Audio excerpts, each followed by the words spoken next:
मुख्यमंत्री जी के साथ इनका वीडियो कॉन्फ्रेंसिंग था। सभी राज्यों ने अपनी अपनी बातें कही। हमने भी इस समय की पाबंदी थी, बहुत संक्षिप्त में हमने बातों को रखा है और बहुत बाकी बातें जो रह गई या विस्तृत बातें हैं वो हम लोग लिखित रूप में भी अवगत कराते हैं और ज़रूरत के अनुसार अपनी खबरें या अपनी जानकारी या अपनी सुझाव केंद्र तक हम लोग पहुँचाते हैं। समय अभाव में हमने अपनी बातें रखी। जिस तरीके से मजदूर अपनी गांव की ओर चल पड़े और इस दौरान कई घटनाएं घटी, कई लोगों की जानें चली गई, पटरियों पर मालगाड़ी से लोगों की जानें चली गई। तो ऐसी कई घटना, एकदम दर्दनाक घटना घटी। हमने कहा कि उसको जल्द से जल्द उनके घरों तक पहुंचाया जाए, क्योंकि हमारा राज्य मजदूरों, किसानों का ये प्रदेश है। हमने मौजूदा हालात में मनरेगा पर जोर देते हुए मनरेगा में कुछ सरलीकरण की मांग भी हमने की है और लोगों को जो भुगतान है उसमें भी जल्द करने का आग्रह किया है। धन संग्रह पर राज्यों को कर लगाने की या धन संग्रह करने की उपाय या क्षेत्रों में कुछ छूट मिले। ये बात सही है कि आज आर्थिक गतिविधि, आर्थिक स्थिति देश की और राज्यों की अच्छी नहीं है। ऐसे स्थिति में हमारी राज्य पर तो पूरी की पूरी डिपेंडेंसी केंद्र सरकार पे।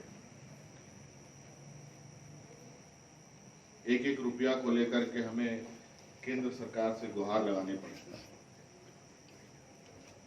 तो क्यों नहीं धन संग्रह पर भी राज्य सरकारों को अधिकार मिलना चाहिए। मौजूदा टैक्स व्यवस्था में संशोधन की आवश्यकता पड़ती है तो विचार होना चाहिए ताकि राज्य सरकार भी अपनी संसाधनें बढ़ा सके। और आज की स्थिति में मौजूदा संक्रमण में लोगों की जान बचे, ये प्राथमिकता होनी चाहिए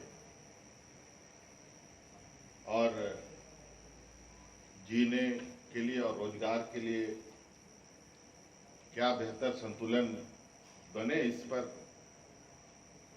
चिंतन होना चाहिए और आगे बढ़ना चाहिए। लॉकडाउन बढ़ाने को लेकर भी कुछ बातचीत हुई क्या? देखिए, हमने तो पहले भी कहा है कि हमारा संक्रमण जब प्रवासी आएंगे तब बढ़ेगा और आप देख रहे हैं कि प्रवासी भी आ रहे हैं, संक्रमण में भी थोड़ी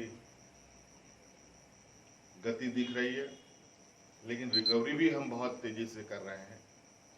हमारे राज्य में जो रिकवरी का जो प्रतिशत है लगभग 50% है और देश का लगभग 30% है। अगर यही स्थिति रही तो मुझे लगता है कि संक्रमण से हम लोग बहुत जल्द निकलेंगे और संक्रमण की स्थिति देखकर ही हम लोग राज्य स्तर पर निर्णय लेंगे। वैसे कई राज्यों ने और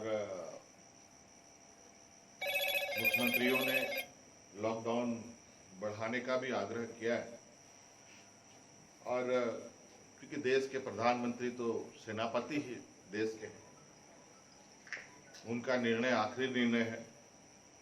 सब लोगों ने सुझाव दिया है और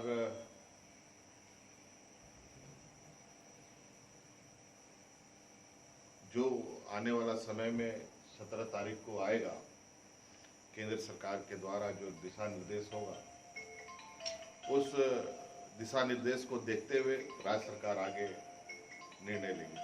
कल से ट्रेनें स्टार्ट हो रही हैं हेमंत जी, और जब राज्य में ट्रेनें आएंगी और जब आंकड़े बढ़ रहे हैं तब तो ये चुनौती। अब देखिए, इस विषय पर तो हमारी प्राथमिकता तो मजदूरों की थी।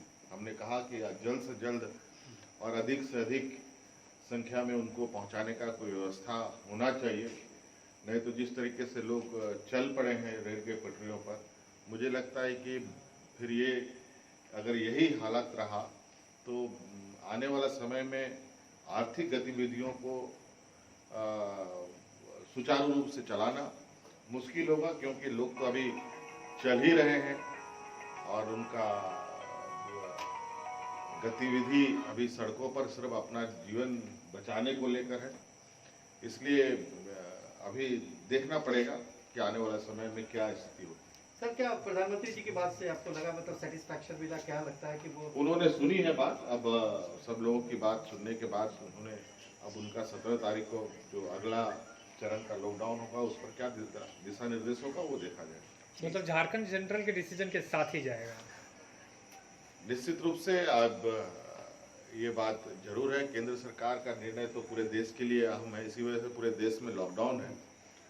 कुछ चीज़ें जरूर केंद्र सरकार के दिशा निर्देश के अनुरूप ही चलती है, और फिर तो अलग अलग तरीके से चलना है, अलग अलग व्यवहार पे तो फिर मुझे लगता है नियम कानून का उल्लंघन भी होगा।